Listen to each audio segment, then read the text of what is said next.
제가 어느 날에 이 길을 가다가 횡단보도, 어느 날이 아니죠.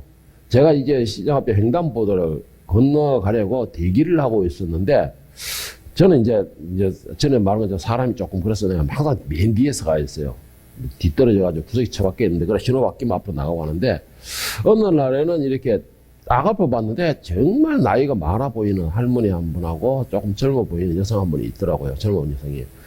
그래, 그냥 그러는갑다라고 하고, 제가 이제 뒤에 게 있으면서, 이 할머니가, 그래, 늦을 테니까 내가 속도를 맞춰줘야 되나, 늦어져 가야 되나 하고 생각을 하고 있었는데, 신호가 그때 마침 바뀌었어요. 그래서 제가 일부러 좀 천천히 뒤에 따라 출발을 천천히 했어요. 그랬더니 할머니하고 그 젊은 여성분이 같이 이렇게 걸어가는 거예요. 같이 이렇게 걸어가는 것입니다. 그래서, 이 젊은 여성이, 이 걸음이 빠를 텐데 어떻게 저렇게 같이 걸어가지? 라고 궁금해서 또 살짝 걸음 앞으로 봤습니다. 봤더만은, 이 할머니 여성 엄청 많아요. 엄청 많아 보이는데, 이 젊은 여성분이 손녀라 하기에는 나이가 많아 보이고, 딸이라고 생각하기에는 또 할머니가 너무 많은 나이 차이가 나 보이는 거예요. 어쨌든 둘이서 이 분위기로 봤을 때는 아는 분위기 같았는데, 걸음을 상당히 천천히 가고 있어요, 이 젊은 여성이. 천천히 가면서 가만히 봤더만은 이 젊은 여성이 일부러 고개를 좀 숙여가면서 할머니 눈높이에 맞춰서 이런저런 이야기를 하면서 천천히 횡단보도를 건너가는 것입니다. 제가 그것을 다 보고서, 젊은 사람이 내가 힘이 있으니까는 할머니를 그냥 빨리 갑시다. 걸어가지고 갈 수도 있을 것인데, 신호가 나는 한계가 있으니까. 그런데 이 젊은 여성이 할머니가 걸어가는 그 시간 타임에 대한 부담감을 주지 않게 하기 위해서 일부러 눈높이를 맞춰가면서 천천히 대화를 해가면서 이렇게 할머니를 하고 부담감 없이 그냥 편안하게 길을 건너게끔 같이 걸음을 맞춰주는 것입니다. 같이 속도를 맞춰주더라는 것이죠. 제가 그것을 딱 두 사람을 보면서, 정말 내가 어떻게 했으면 해야 될지 모르겠지만, 그 마음에 뭔가 푸근한 느낌이 들었어요. 마음에 뭔가 푸근한 느낌이 들었는데, 자신은 빨리 갈 수도 있고, 횡단보도라는 것이 이렇게 빨간불로 바뀌면 요즘 차들 그렇잖아요. 성질이 업해가 빡 그래서갖고, 이런 불안감이 있을 건데도 그 젊은 여성도 끝까지 같이 걸어가는 것입니다. 끝까지 같이 걸어가는 것이에요. 그걸 보면서, 이제 마음에 하나님 감동을 주시는 게 있었어요. 뭐냐? 왜 우리 신앙은 저렇게 못해? 이런 감동을 주시는 거예요. 무슨 말이냐면, 왜 신앙생활에서는 조금 믿음이 성숙해가지고 좀 빨리 오고 믿음이 잘하는 사람들은 왜 조금 천천히 가고 확인 작업하면서 따라오는 좀 천천히 오는 사람을 기다려주고 같이 발걸음을 맞춰주면서 이렇게 같이 가지를 못하지? 라는 그런 감동을 주시는 겁니다. 그 신앙생활은 왜 가는 놈만 쭉 도망가고 보고 쫓아가는 사람은 뱃살과 가랭이 쫓아가듯이 왜 이렇게 힘들게 쫓아가야 되느냐? 이런 생각을 하게 하시는 거예요. 그러면서 한편은 내 생각도 들어갔습니다. 어떤 생각이냐? 보기 좋다. 딸이든 손녀든 간에 참 같이 맞춰가는 거 그래 좋다. 나도 옛날에 우리 딸들이 저렇게 내 걸음에 맞춰서 와줬는데, 그래서 나를 팔짱 끼고 갔는데, 요즘은 내가 나이가 좀 들어가지고 걸으면 늦어지고 빨리 걷자니 힘들고 몸이 아프기도 하고, 그래서 좀 천천히 가면은 저거 길이 쏟다 갈 모른 척 하면서 쌩 하고 달려가 버리는데, 참 부럽다. 이런 좀 섭섭한 마음도 좀 들더라고요. 좀 솔직히. 섭섭한 마음도 좀 들더라고요. 그래, 하여튼 팡 제끼고 가버리더라고요. 그런데 또 웃기는 뭔지 가만 그 생각하고 나니까 생각하는 게, 우리 지선이는 엄마 그럼 맞아가지고 엄마하고 같이 오고, 나는, 난만 외롭구나. 그런 생각도 들더라고요. 네, 하여튼 그런 생각이 들더라고요. 그러니까. 참, 하나님이 그 두 할머니와 젊은 여성분을 보면서 이렇게 많은 걸 깨닫게 하셨는데, 그러면서 또 우리 딸도 생각이 났었어요. 어떤 생각이 나냐? 요즘에 우리 딸들이 아이들 때문에 말을 안 듣는다, 무엇이 너무나 산만하다, 그러니까 짜증이 난다, 그러면서 어떻게 했을 때가 스트레스가 받는다, 이래가지고 집에 와가지고 엄마한테 심통 부리고 내한테 심통을 못 부리고 인상만 빡 쓰면서 위협을 전하고, 이렇게 딱 하고 있는데, 왜 그럴까? 왜 그럴까라고 생각했는데, 그때 생각나는 게 그게 있어요. 이 딸들도 선생님으로서의 그 권위만 가지고 있었지, 참된 스승으로서의 자격은 아직까지 부족하구나. 라는 걸 그 두 사람을 통해서 내가 그걸 깨닫게 하시더라는 것이죠. 여러분, 선생님이라는 게 어떤 분입니까? 제자들보다 한 발 앞서가는 사람이 선생님이죠. 그러니까 선생님은 항상 앞서가는 거예요. 그렇죠. 그럼 관객 조절은 누가 해야 되죠? 관객 조절은 제자가 해야 되나요? 아니요. 선생님이 관객 조절을 해야 돼요. 거리와 속도 조절은 선생님이 해주는 것입니다. 그 말이 무슨 말이냐? 제자들은 항상 선생님보다 한 발 뒤처지든가 두 발 뒤처지든가 때로는 10발이 뒤처질 수가 있다는 것이죠. 그것이 바로 선생님과 아이들의 차이점이라는 것이죠. 그러니까 이 말이 무슨 말이냐? 아이들에게는 선생님을 쫓아가고 싶어도 그만한 걸음걸이가 안 된다는 것이죠. 그러면 무슨 말이에요? 아이들은 늘 산만하고 건강하기 때문에 뛰어놀게 되고 가만히 있을 수가 없어요. 건강한 사람들은. 막 사지가 뒤틀린다는 것이죠. 건강한 사람은 그러는 거예요. 그런데 한 몇 시간이고 가만히 앉아가지고도 편하다면 그 사람은 문제가 있는 거예요. 몸에 문제가 있는 겁니다. 건강한 사람은 오래 못 앉아 있어요. 그 아이들도 똑같은 겁니다. 아이들이 막 떠들고 막 뛰어놀고 하는 거는요, 건강하다라는 것이에요. 건강하다는 거. 그런데 그런 아이들을 보고 선생님들이 뭐라 말합니까? 야, 정신없어. 시끄러워. 좀 가만히 있어. 왜 그렇게 산만해? 너희들 그러다 다쳐. 시끄러워서 좀 원장님 올라올 거야. 뭐야 하면서 아이들에게 어른들의 수준을 맞추게끔 독촉을 하죠. 어른들 수준에 맞추게끔 독촉하는 거예요. 어른들도 건강한 사람들은 조용히 합시다 해도 조용히 잘 안 해요. 정말 조용히 잘 안 해요. 그런데 하물며 아이들이야. 이 말이 무슨 말이에요? 그런데 그걸 보고 짜증이 난다는 건 뭐예요? 내가 정한 수준에 도달하지 못했다라는 거예요. 그래서 짜증이 난다는 것입니다. 내가 뭐 정한 수준은 어떤 거예요? 교실 하나 들어오면 조용히 해야 돼. 선생님 말할 때는 말 잘 들어야 돼. 선생님이 말할 때는 여러 순종도 잘해야 돼. 저는 그런 사람들에게 이런 말 하고 싶어요. 여러분, 사이보그를 교육하세요. 로봇을 교육하세요. 라고 말을 하고 싶습니다. 하여튼 그거는 그런 생각이고, 이런 생각을 하면서 제 자신을 생각하게 되었는데, 저도 이렇게 제 딸들을 가만히 보면서 때로는 짜증을 부리고 고집을 부리고 막 지 마음대로 하고 지 성지대로 하고 지가 이제 나이가 있다고 막 이렇게 딸들과 할 때는 내가 한마디면 이렇게 좀 권면을 해주거나 이렇게 자수를 하면은 막 성질 팍 부리죠. 그러면서 당연히 저것들이요, 시금방지 나이가 좀 들었다고 이제 엄마 아빠가 염려하고 권면해 주는 거에 대해서 저렇게 반항을 하나 라고 섭섭한 적도 많이 있었어요. 조금 있다는 건 거짓말이고 솔직히 많이 있었습니다. 그런데 그 모습을 딱 보면서 속도를 맞춰가는 모습을 보면서 제 자신을 딱 돌아보게 하는 건 뭐냐? 나도 내 기준으로 딸을 판단했구나. 나도 내 기준으로 딸들이 따라오기를 바랬구나. 나는 인생을 이미 저들보다 배 이상의 인생을 살아왔던 인생들인데 내가 내 기준으로 해서 딸들이 따라오기를 바랬구나. 이런 생각을 하게 되었다는 것이죠. 그러니까 나를 돌아보게 된 것이죠. 딸의 기준에 맞춰줄 수 있고 내 그릇을 맞춰줄 수도 있는 건데 왜 이 그릇을 못 쫓아와 했다는 것이죠. 여러분, 오늘 바울 사도는 바로 고린도 교회에 편지를 할 때 이런 내용의 편지를 쓰게 됩니다. 오늘 본문 말씀 고린도서 3장 1절 2절 말씀을 세 번역으로 제가 다시 한번 읽어드리겠습니다. 성계 여러분, 나는 여러분에게 영에 속한 사람에게 하듯이 말할 수 없고 육에 속한 사람 곧 그리스도 안에서 어린 아이 같은 사람에게 말하듯이 하였습니다. 나는 여러분에게 젖을 먹였을 뿐 단단한 음식을 먹이지 않았습니다. 그때 여러분이 단단한 음식을 감당할 수 없었습니다. 사실 지금도 여러분 감당할 수 없습니다. 자, 바울이 고린도 교회에다가 교육을 시키는 어떻게 했다는 것이에요? 젖으로 먹이는 수준을 했다라는 것입니다. 그러면 바울 사도는 뭘 먹는다는 것이에요? 단단한 음식을 먹는다는 것이에요. 내가 단단한 음식을 먹으니까 너희도 단단한 음식, 내가 준 음식을 먹어야 돼라고 하지 않고 그들의 영적 상태를 보고서 그들의 수준에 맞는 음식으로 제공했다라는 것이 바울 사도의 지금 말인 것입니다. 이게 바로 선생된 사람이라는 것이죠.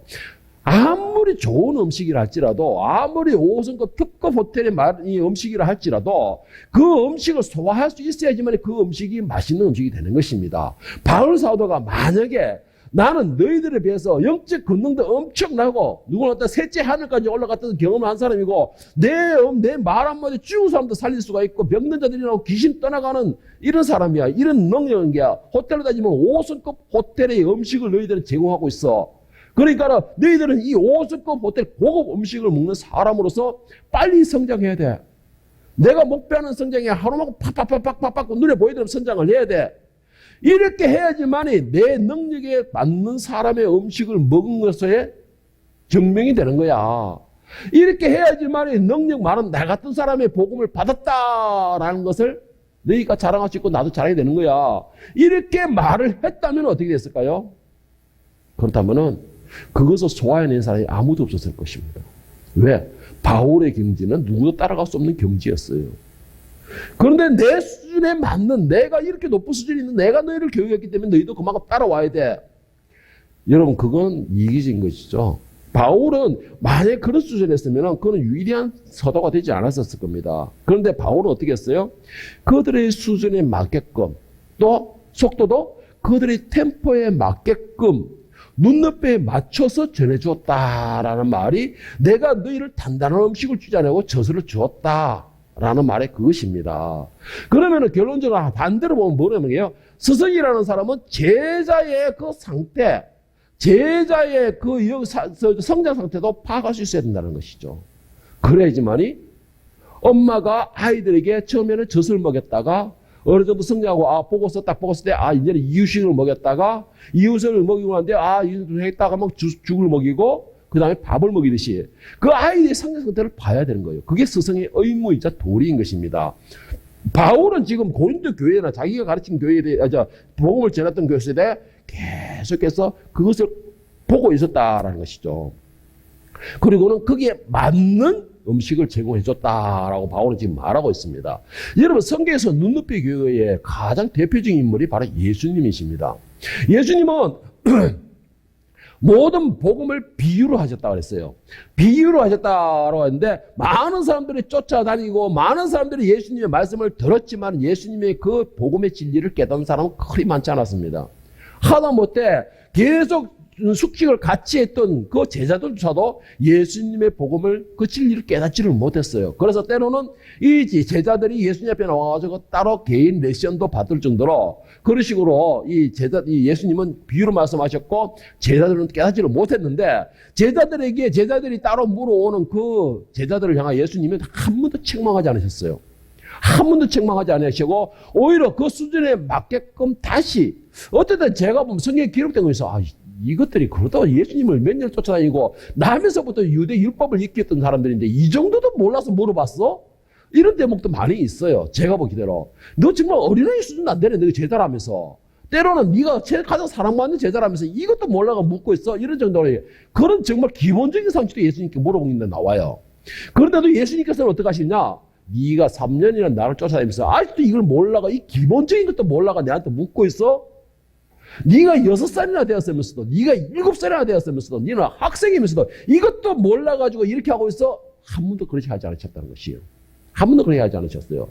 오히려 몰라가지고 묻는 그 제자들을 칭찬하시면서 오히려 그 수준에 맞게끔, 그 단계에 맞게끔, 그 사람에게 맞게끔 설명을 해줬어요. 설명을 해주고 또 말씀을 전해주셨다라는 거예요. 이 대표적인 예로 보면은 예수님께서 제자들에게 전할 때는 정말 사소하게 이렇게 다 하는데, 어느 날 이스라엘의 지도자 선생이라는 사람이 예수님을 찾아옵니다. 누구냐? 바로 바리새인 중에 바리새인 니고데모라는 사람이 찾아갑니다. 그리고 니고데모가 예수님 앞에 나와 질문을 하게 돼요. 선생님이요, 영생을 얻으려면 어떻게 해야 됩니까? 그러면서 예수님이 하신 말이 뭐예요? 네가 선생이 되어서 그것도 모르느냐? 너 쫓아가, 다시 연구해봐, 기도해봐, 이렇게 하지 않으셨어요. 비록 니고데모가 이스라엘의 스승이고 또 바리새파의 최고의 학문을 가진 사람이라 할지라도 그가 하나님 나라에 궁금한 것에 대해서는 그 수준에 맞게끔 전을 해줬어요. 대부분 요한복음 3장 1절에서 12절을 보면 바리새인인 이 니고데모가 예수님께서 하는 질문이 쫙 기록되어 있습니다. 3절에서 보면 예수께서 대답하여 이르시되 진실로 진실로 내게 이르니 사람이 거듭나지 아니하면 하나님 나라를 볼 수가 없느니라. 니고데모가 이르되 사람이 늙으면 어떻게 날 수 있사옵나이까? 두 번째 못해 들어갔다 나올 수 있사옵나이까? 이게 니고데모의 제목이에요. 어떻게 하면 영생할 수 있습니까? 라고 물은 제에 예수님께서는 사람이 거듭나야지만 하늘을 나갈 수 있다. 그래서 네 말이 거듭나야지만 네가 천국에 갈 수 있다, 이 말이, 영생할 수 있다, 이 말이에요. 그러니까는 니고데모가, 우리는 이제 알죠, 거듭난다는 게 뭐 말인지. 우리는 알죠. 그런데 니고데모 당신은 어떻게 거듭날 수 있습니까? 어른이 돼가 다시 엄마 뱃속에 들어갑니까? 이런 질문이에요. 우리가 지금 볼 때 너무나 황당하고 정말 어이없는 질문이죠. 그런데 예수님은 이렇게 질문해도 절대로 이 뭔가 책망하지 않으시고 그 수준에 맞게끔 다시 설명해 준다. 구절에 보면은 니고데모가 대답하여 이르되 어찌 그러한 일이 있을 수 있나이까? 예수께서 그에게 대답하시기 이르시되 너는 이스라엘 선생으로 이러한 것들을 알지 못하니 진실로 내가 이르니 우리는 아는 것을 말하고 본 것을 증언하느니라. 책망이 말이 없어요. 눈높이에 맞춰서 그 수준에 있게끔 그 수준이 깨닫게끔 그렇게 가르쳤다라는 것이죠. 니고데모에게는 스승으로서의 선생으로서의 그 맞는 수준의 그 말씀을 전해주셨고 제자들에게는 무식한 자로서의 서정에 맞는 그 음식을 먹여주신 분이 바로 예수님이다라는 것인데 니고데모의 이런 그 말에도 예수님은 책망하지 아니하시고 오히려 칭찬하시면서 뭐라고 했느냐? 네가 하늘의 나라에 가까웠다. 오히려 칭찬으로서 그 수준에 맞는 그런 교육을 시작했었습니다. 여러분들은 다 선생님이죠. 선생님이들이고 스승이십니다. 아이들이 막 떠들고 막 뛰어다니고 그러면 어떡해요? 그리고 난 뒤에 난리가 나죠. 선생님들에서는. 물론 선생님 입장에서는 그렇겠죠. 두 번째로, 첫째로는 위험할까 싶어서 그러는 거고, 다칠까 위험할까 싶어서 그러는 거고, 두 번째는 정지산만하니까, 시끄러우니까. 그렇게 하니까 어떻게 합니까? 야, 조용히 해! 시끄러워 죽겠다! 라고 하죠. 가만히 있어! 다치면 어떨 거야! 여러분, 예수님도 이 똑같은 현상이 있었습니다. 철없는 제자가 철없는 요구를 할 때에 어떻게 하신 줄 아세요? 예수님은 해봐라.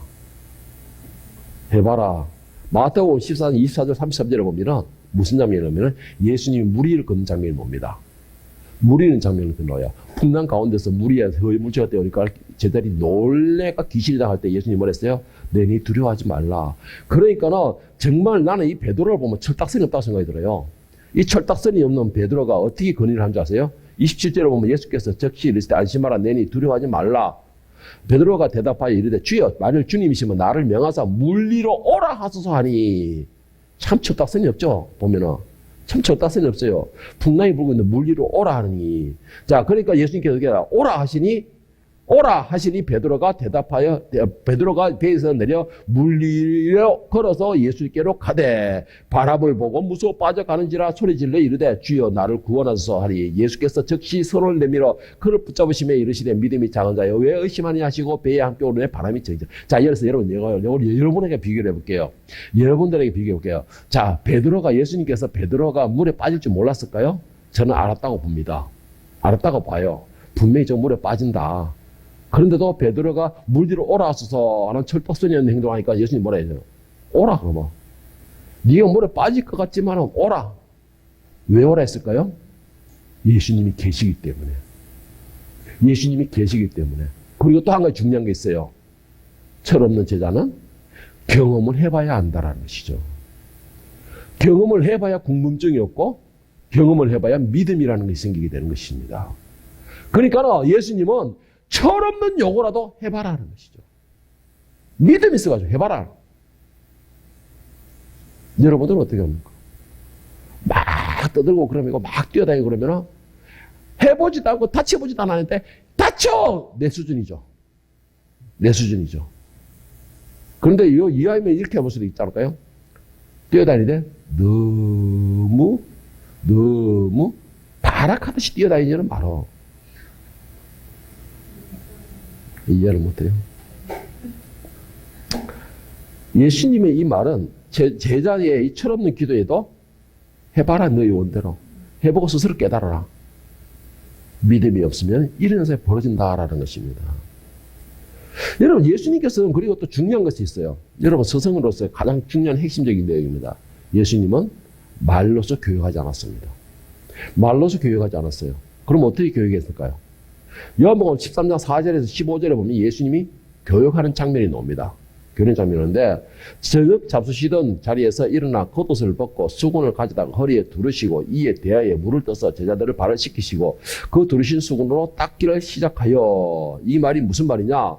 이 예수님께서 대야에 물을 받아가지고 허리에 수건을 차고 발을 씻기게 된 이유가 뭐냐? 제자들이 요 앞전에 뭐라 하셨냐?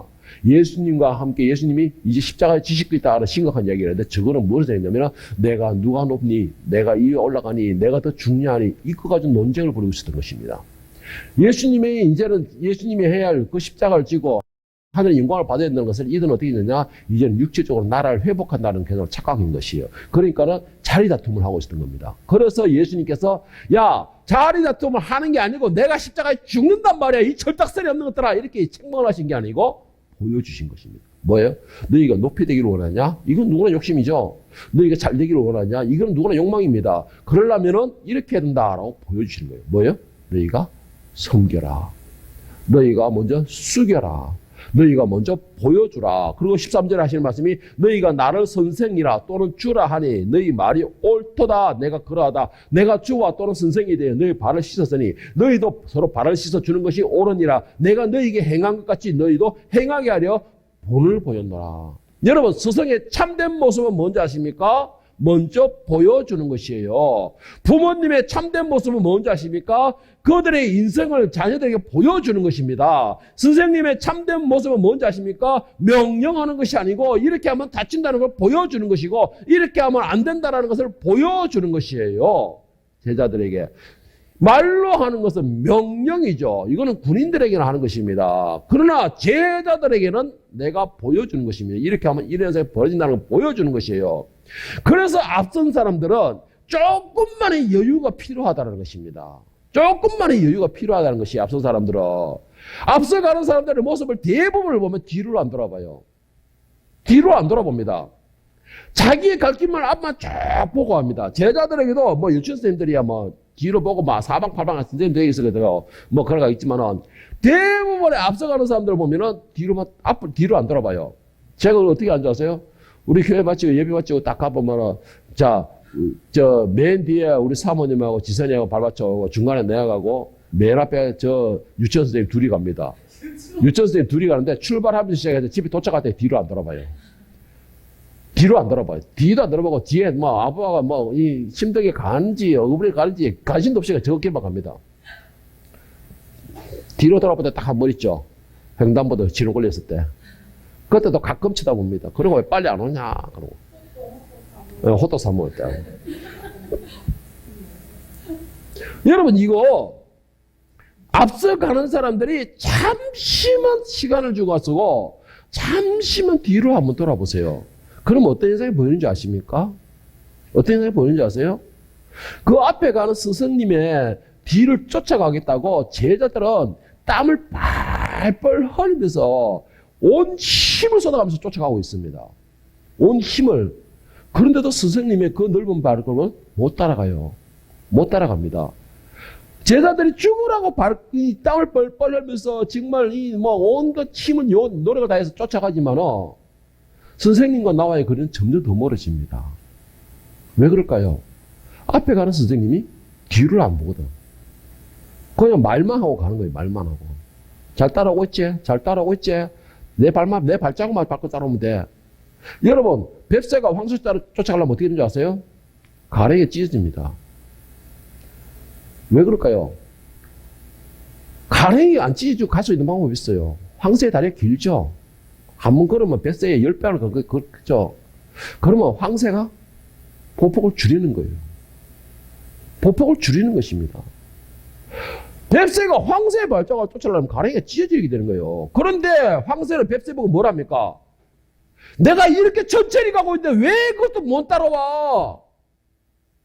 내가 이렇게 천천히 가고 있는데 왜 너는 자꾸 나와 거리가 멀어져? 라고 독촉만 하는 것이에요. 독촉만 하는 것입니다. 제가 이 말씀을 하니까 생각나는 게 있어요. 미국의 부모님들은 교육을 어떻게 하는지 아세요? 집안에서 아이가 막 뛰고, 그리고 유치원에서 막 뛰고 그러면은 한국 사람은 소리 지르죠. 소프라노가 탁 나갑니다. 소프라노가 조용히 해! 먼저 간단 말이야! 시끄러워 죽겠다! 한국 사람의 부모님 특징이 그렇대요. 선생님들은. 근데 미국 사람들은 어떻게 하냐? 아이들이 막 시끄럽고 막 떠들고 조용히 안 하고 그러면은 아이들을 조용히 잡아가지고 햇빛으로 데려간답니다. 실내에 있는 햇빛이 딱 들어오는 대로. 햇빛이 딱 들어오는 데 가가지고 내가 발을 한번 탁 구를 테니까 너는 호흡을 쫙 해야 이렇게 한답니다. 그리고는 그 햇빛에서 발을 꽝 하고 두른대요. 그러면 어떻게 될까요? 먼지가 막 쫙 올라오는 거예요. 햇빛은 잘 보이잖아요, 그런 게. 뽀얘 진짜 숨도 못 쉬죠, 올라오는. 그거 쫙 올라오는 거예요. 그러면 숨을 탁 뛰시락 하거든요. 그럼 아이는 어떻게 합니까? 코를 막 막고 하는 게 네가 지금까지 뛰어노는 상태가 뭐 공기가 지금 이런 거야. 먼지가 온 사방에 있어. 햇빛에 나오면 다 밝혀지기 때문에 보이지만 그늘에 있으면 모든 걸 감추기 때문에 안 보일 뿐이야. 그러나 그늘에 있는 그 먼지가 너를 더 아프게 하고 더 힘들게 하는 거야. 이렇게 한답니다. 그러면 아이가 그냥 안 뛰어온다는 거예요. 한국 엄마들은 부모님들 어떻게 합니까? 햇빛에 데려가기도 귀찮고 그러니까 쨍에 소리 지르고 소프라노 지르고 명령 군인이야. 군인을 만들어버렸죠. 여러분 선생님의 교육은 보여주는 것이에요. 조금만 시간을 주고 따라가 보세요. 조금만 여유를 가지고 뒤를 한번 돌아보세요. 내 사랑하는 제자가 내 사랑하는 자녀들이 땀을 발발 흘리면서 정말 죽을 듯 살뚱으로 내 발자국을 밟고 있는 모습이 보일 겁니다. 얼마나 애처로운지 아세요? 그러면은 조금만 기다려주세요. 발폭을 조금만 줄여주세요. 고린도서 3장 1절에서 2절에 보면 다시 한번 보겠습니다. 본 말씀에 형제들아 내가 신령한 자들을 대함과 같이 너에게 말할 수 없어서 육신에 속한 자 곧 그리스도 안에서 어린 아이를 대함과 같이 하노라. 내가 너희를 젖으로 먹이고 밥으로 아니하였느니 이는 너희가 감당하지 못하였거니와 지금도 감당하지 못하는 아이에게 밥을 주면 뭐래? 딱딱한 음식을 주면 먹지도 못하는데. 그런데 선생님은 그런 거예요. 너희가 연도 썼으니까 먹어. 부모님은 그렇게 하는 겁니다. 내가 인생을 이렇게 살아보니까 이것이 이렇게 되는 거야. 그러니까 너는 나를 믿고 쫓아오면 돼. 라고 하면서 쫓아갈 수 없는 방향으로 가는 것이죠. 여러분, 바울 사도가 참 이런 걸 보면은 정말 대단한 사람인데 바울 사도 처음 들었을까요? 아니에요. 바울 사도는 지금은 막 사람들의 말씀을 대화에 눈에 맞춰주고 그들의 수준에 맞춰 속도를 걸어주고 이렇게 함으로 해서 때로는 그들이 따라올 수 있게끔 같이 갈 수 있게끔 기다려주고 이렇게 하고 있지만은 그런데 바울도 처음부터 이럴 거 아니에요. 바울도 한 번의 실패가 있었다는 것이죠. 뭐냐면은 안디옥 교회의 바나바와 바울이 그들의 교회를 이제 점검하러 갔을 때에 다 정리하고 그들의 상태를 보고 고린도 교회 상태를 안디옥 교회를 보고서 다른 복음을 전한 거에도 한번 점검을 해보자라고 가기로 했다는 거예요. 가기로 했는데 바나바는 마가를 데리고 가자라고 했는데 바울은 안 된다라고 한 겁니다. 안 된다라고 한 거예요. 사도행전 15장 30절 38절에 보면 그 말이 나오는데 바나바는 마가라는 요한도 데리고 가고자 하나 바울은 밤빌리아에서 자기들을 떠나 함께 일하러 가지 아니한 자를 데리고 가는 것이 옳지 않다. 서로 심히 다투어 피차 갈랐으니 했어요. 자, 이게 무슨 말인지 아세요? 마가가 바울과 함께 밤빌리아에서 복음을 전하다가 바울이 너무나 힘들고 바울의 행적이 너무나 힘들고 바울이 너무나 하는 것이 너무나 위험하고 사람들 대적이 너무 많으니까 위협적이기도 하고 힘들기도 하고 도망가 버린 거예요. 마가가 도망가 버린 겁니다. 그러니까 바울은 뭐예요? 왜 같이 사역을 감당하기로 해놓고 니는 도망가고 포기했냐? 그러면 너는 할 게 자격이 없다. 이 뭐예요? 오늘 우리 대한민국 선생님이 똑같은 거예요. 내가 열심히 너 가르쳤잖아. 정도를 보여줬잖아. 왜 못 따라와? 왜 빨리 안 따라와? 왜 함께 쫓아오지 못하는 거야? 라고 책망하는 것이죠. 바울이 지금 이 상태인 거예요. 그래서 마가를 한께서 바울이 갈 때 바울이 다른 곳에 갈 때 마가를 데려갈 자격이 없다라고 말하는 겁니다. 바울은 이미 성숙한 사람으로서 단단한 음식을 먹는 사람이지만 당시에 마가로서는 단단한 음식을 먹을 수 없는 죽밖에 못 먹는 상태인데 왜 음식을 못 먹어라고 말하는 것과 똑같았다는 것이죠. 그리고는 바울은 바울대로 따라가고 바나바는 바나바대로 마가를 데리고 따라간 거예요. 여러분, 바나바는 엄격히 따지면 바울의 스승이에요. 복음의 선생입니다. 바나바는 바울이 쫓아가게끔 기다려주는 참된 스승이었어요. 그런데 바나바가 마가를 데리고 다시 그 속도를 맞춰서 걸어가게 됩니다. 그 마가가 나중에 성장해서 어떻게 된 줄 아세요? 사복음서의 가장 기본적인 복음서인 마가복음의 제작자가 됩니다. 그 사람이.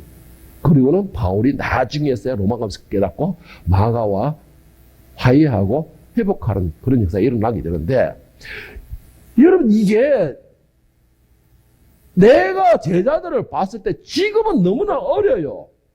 발걸음복도 볏새복밖에 안 돼요. 답이 안 나오는 것처럼 보여요. 그런데 책망을 하고 버리기보다는 때로는 기다려주는 스승이 참된 기다림도 필요하다는 것입니다. 그런 기다림이 필요한 거예요. 여러분이 있는 여러분은 스승님들입니다. 너무나 많은 아이들이 여름을 쫓아가고 있어요. 물론 이렇게 말하고 있는 저도 스승 입장입니다. 그래서 제가 아까 처음에 말한 것처럼 아, 내가 우리 딸들이 발걸음을 몰랐구나. 그 높이를 몰랐구나. 제가 느꼈듯이. 그러면 앞서간 사람은 조금 천천히 뒤도 한 번씩 돌아보면서 아, 어떻게 오고 있구나. 어떻게 걷고 있구나. 어떤 상태구나. 한 번 더 확인도 하고. 이게 선생님인 거예요. 마지막으로 제가 얼마 전에 김창욱 씨를 보면서 김창욱 씨가 이런 이야기를 하는 걸 들은 적이 있습니다. 김창욱 씨가 학생 때 개인 레슨을 받는 교수님이 있었는데 10년 동안 레슨을 받는 선생님이 있었는데 그 교수님이 하나 김창욱 씨가 이런 말을 하더라고요. 창욱아, 선생이라는 건 너무나 힘들다라고 말을 하더라는 것이에요. 그래서 김창욱 씨가 왜 힘듭니까? 무엇이 힘듭니까? 선생님, 교수님이라고 물었더니만 그 교수님의 말씀이 제 마음에 쾅 하고 닿는데 한 방 탁 내리치는 느낌이 들었어요. 뭐냐면 선생은 학생이 성장하여 여기까지 올 때까지 인내로서 인정하고 기다려줘야 되기 때문이다 라고 말합니다. 기다려줘야 된다라는 것이요. 선생님은 학생이 따라오기까지 기다려주는 겁니다. 이 악기를 다루는 사람들이나 이런 사람들은 자기 실력으로 자기가 하면 되지만 선생님은 제자들을 기다려줄 수 있다는 거예요. 그런 말을 다 하는 거예요. 제가 순간적으로 당 하고 받은 거예요. 우리 선생님들은 얼마나 기다려주고 있습니까? 1년이라는 그 시간 안에 무조건 달려야 돼. 이것만을 갖다 채찍질만 하지 않습니까? 채찍질만 하지 않으세요? 여러분, 그 채찍질하면 결국 뱁새가 가랭이에 찢어지는 그런 현상이 벌어지는 거예요. 조금 늦더라도 마가처럼 조금 늦더라도 내가 기다려주고 함께 걸어가고 그 제자가 나를 보면서 안전하고 안심하며 쫓아옴으로써 스스로 성장할 수 있게끔 내가 힘이 되어준다면 그 아이는 위대한 사람이 될 수도 있는 것입니다. 위대한 사람이 될 수 있는 거예요. 그러면서 그 김창욱 씨가 교수님 하는 말씀이 한마디 더 있습니다. 그리고 기다림은 버스를 기다리듯이 넉넉히 기다리는 게 아니야. 여러분, 이거 중요한 것이죠.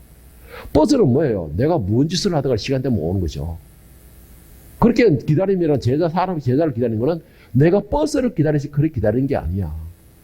그 따라오는 아이의 상대의 그 모습을 그대로 인정해주고 그대로 품어주고 받아주면서 기다려야 된다는 것입니다.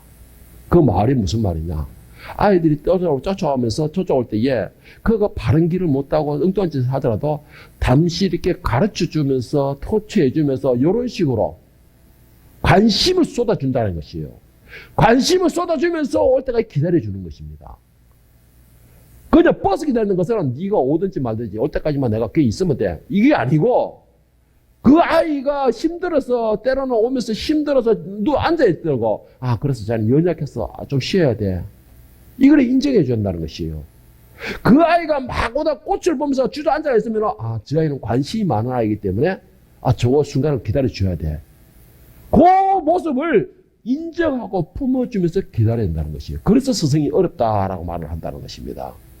여러분, 여러분이 있는 직업적인 스승이 아니더라도 영적인 선생님이든 무엇은 간에 그 제자리에는 나이가 없습니다. 여러분, 나이가 없어요. 내가 좀 앞서가면 내가 그 스승이 되는 것이에요. 그 사람에게 나를 보고 쫓아오는 사람을 한 번씩 돌아보십시오. 그리고 그 거리를 확인해 보시고 그 아이의 상태를 확인해 보시고 그 사람의 심정을 조금은 품어주시고 이해해 주시고 그러면서 기다리고 그 사람이 가까이 왔을 때 함께 걸어갈 수 있는 그러한 스승이 되기를 간절히 바랍니다. 이제부터라도 내 속도가 기준이 아니고 내 키로배의 기준이 아니고 나보다 조금 늦는 사람들, 뒤처진 사람들이 기준으로 삼아가지고 나는 빠르다는 건 어차피 힘이 있다는 뜻이잖아요. 갈능력이 되다는 뜻이잖아요. 그러면 내가 조금 천천히 가면서 나를 보고 쫓아오는 사람 가랭이가 찢어지지 않도록 조금만 여유를 가지고 사랑과 관심과 그런 정성을 담은 마음으로서 그 사람에게 용기를 주고 희망을 주고 너 할 수 있어. 너는 지금 할 수 있어. 그래, 그래도 좀 쉬어도 되지만 그러나 결국은 일어나야 돼. 이렇게 좀 늦는 것을 탓하는 것이 아니고 그래도 용기를 주면서 일어날 수 있는 소망을 품어줄 수 있는 그런 정말 참된 스승이 될 수 있고 참된 앞서가는 사람이 되고 참된 리더자가 될 수 있기를 예수님의 이름으로 간절히 축원합니다.